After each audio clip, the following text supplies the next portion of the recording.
Hey, Soul Tribe.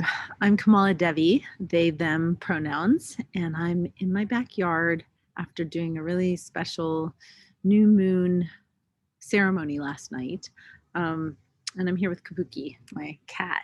And I wanted to talk to you about what's alive for me, what's cooking, what I'm moving through. And it's less of a like, here's how to, and let me give you a teaching, as much as it's like, this is what's at my edge, which is actually, if I'm going to distill it down, the topic is making amends, being accountable, accepting responsibility in relationship. It's a very complicated and nuanced conversation, and I want to share my meta philosophy because as a mystic, I feel we're always in a web of relating with everything in the world, and part of being in right relation with all living beings is to be cultivating those relationships. And my deeper, more meaningful relationships all have a culture of forgiveness in them, and a culture of coming clean and making amends, because life is this great dance. It's a little bit more like a constellation that's constantly spinning and changing, and relationships are growing. And in that dance, we step on each other's toes. We're gonna hurt each other, we're gonna fall down, we're gonna fuck up.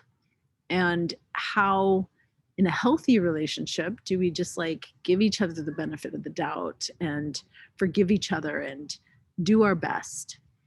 And so that takes some maturity, a good deal of maturity, to be like, hey, everyone that I'm dancing with is taking responsibility for their own weight, and we're not blaming, projecting, making excuses, putting our weight on other people and letting other people carry our burden, which, it takes a while to get to where you're in a dance floor where you feel like everybody is, dancing responsibly. But it starts with us, right? It starts with that's the only thing we can change. And when I reflect on this process, it has a lot to do with this serenity prayer of what can I control, what is mine to own, and what I can't change. And I want to name that, because when there's, let's say, a misstep, and recently I did something that was totally not aligned with my own values. I reacted and I did something, and that had great consequences on the person I was reacting to, and the field, the community.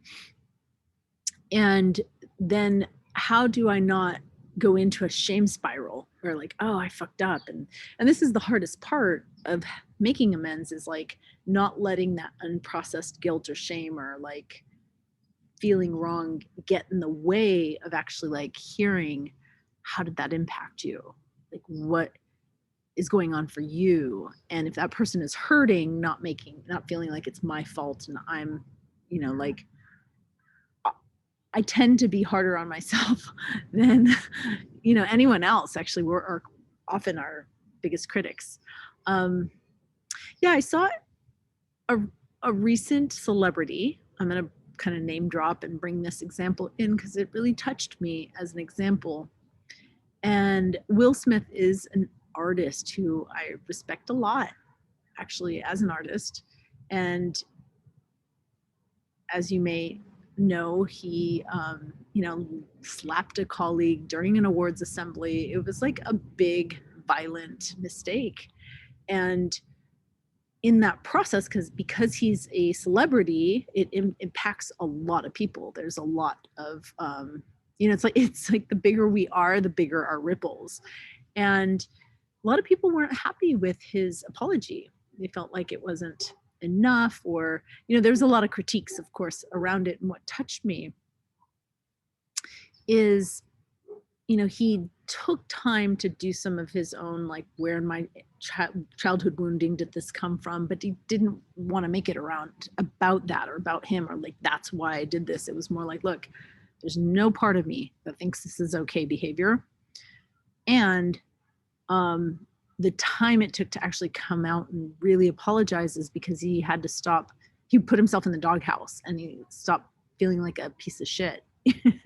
And it just touched my heart because it's like so human that we do beat ourselves up, and how to set that aside so that we can actually like learn from the experience and be like, ooh, I misstepped.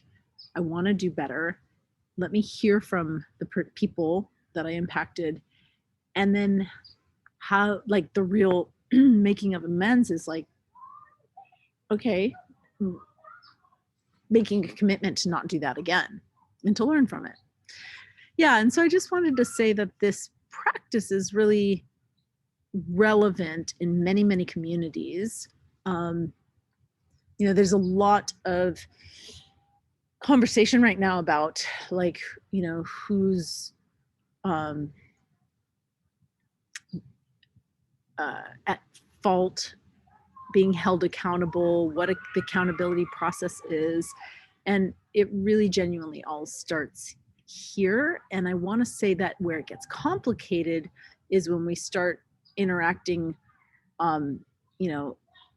in the amends process with another person, and we recognize that, hey, it's a co-creation, like this wouldn't have happened if it weren't for this, and and it's a complicated thing. So we start to point into somebody else's yard, and instead of just cleaning up our own yard, all of a sudden we're like either projecting onto them or looking over and telling them how they should do that, and it gets very messy, right? Like the like, whose fault it is or what's your excuse. And that's where sometimes it's so valuable to have a mediator who can like just hold, and they may or may not be objective, but they can at least keep us in our own yard, like stay in your lane. What can you accept responsibility for? And that goes a very long way. So again, I don't have all the answers, but I do have a value for amends and taking responsibility and creating a culture of forgiveness. And I know that my process starts with self-reflection, and it's often like journaling, like what did I do? And what impact it has on other people is like, if I were in their shoes, how would I feel? And the trick is, person in your shoes may feel worse than you did, or better or different. But the point is, once I clear what's mine, then I can be available to hear, well, what's going on for them, and I can get curious, even if it's different and I didn't cause their pain. I just, like was the catalyst for some other whole, thing to happen. But I can be with them instead of be in my doghouse. So the journaling process and getting clear and getting current is so important before, so you can come to the conversation when you're centered. And, I know for me, it takes time, it takes space. And that's the hardest thing is like, how do you do that work and not ghost somebody or distance them for too long? And sometimes it's just communicating like, hey, I'm not ready. I want to clean this up and I'm not ready yet on either side. But there is a willingness, ideally, to have those difficult conversations and to do the difficult looking in the mirror work.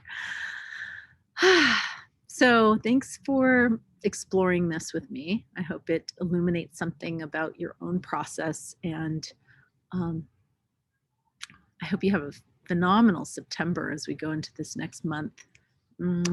Blessings until soon.